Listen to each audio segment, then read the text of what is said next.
Hello, I'm going to give you some important information about taking the ESLWAT test online.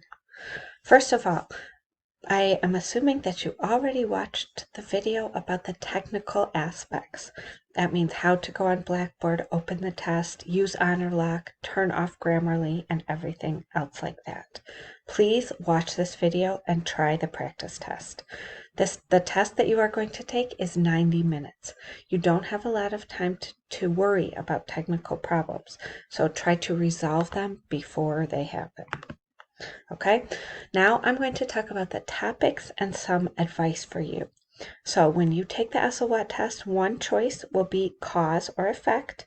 The other choice will be argument, and you should choose whichever one you feel more confident to write about. I would choose based on the topic and how much information you have about it. Sometimes students say, I'll just write cause effect because argument is too hard, but you should be prepared for both in case you don't like the cause effect topic. So how will you know if a topic is about causes? You would see a word like factor, reason, or why.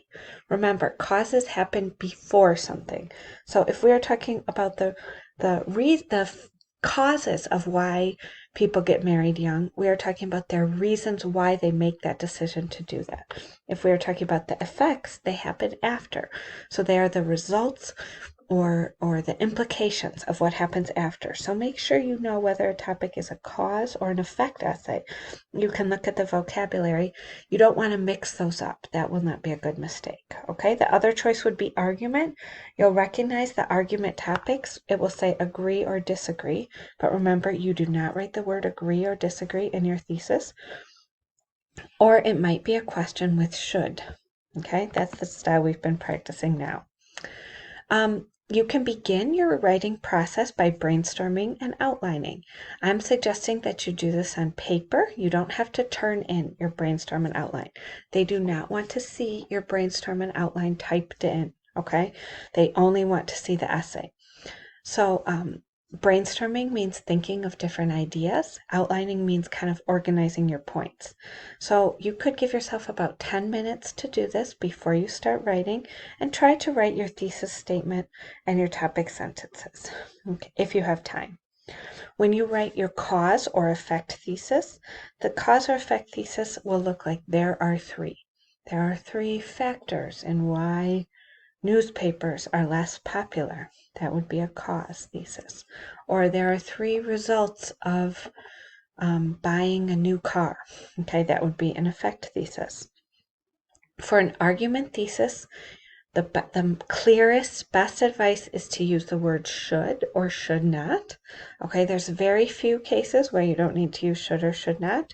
And then those would be for three reasons. So remember, the thesis will be at the end of your introduction. The thesis would be at the end of your introduction. So after your introduction paragraph, where you would use a hook and then write your thesis, save your work and watch the time. If you're running out of time, make sure to write every paragraph, even if they are short. That will help your score.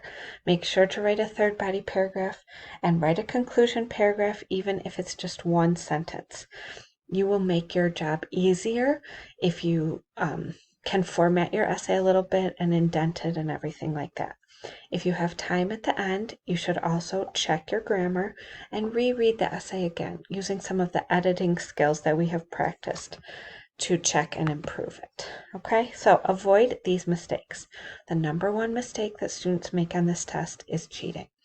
They might be looking at their phone, getting advice from someone else, looking at another computer or something like that. They will be caught. It happened to my students many times last semester, and it was extremely sad because you will get a 0. Your final grade for the class will go down by 20%.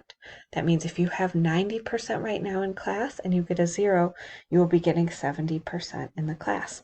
There's nothing that I can do, and I will not be able to help you. Okay, the number 2 mistake is not being technically ready. Emailing your teacher at the last minute, where's the test? I can't find it. How do I do this? My thing, this part of the technical aspect is not working. You can avoid that by taking the practice test and making sure you watched the video. Some other mistakes that will be very difficult are missing a thesis. So if you forgot to write the thesis should always be at the end of the introduction. If you don't have a thesis, that's going to be very hard. Also, confusing cause, effect, or argument. We have another video on Blackboard that talks about the differences between cause, effect, and argument essays. And then some mistakes are not checking grammar, which you should try to do if you have time. You should try to check your grammar, but that's a smaller mistake than some of these other mistakes. Okay? Now, I know this preparation probably seems a little dramatic, but I'm trying to solve problems before they happen, but I absolutely believe in you. You can do this. Everything in this class has prepared you to be able to write this type of essay. Nothing is new. You are ready, and I believe you will be so successful on the ESLWAT. If you have any questions, please don't hesitate to let me know. Thanks, guys.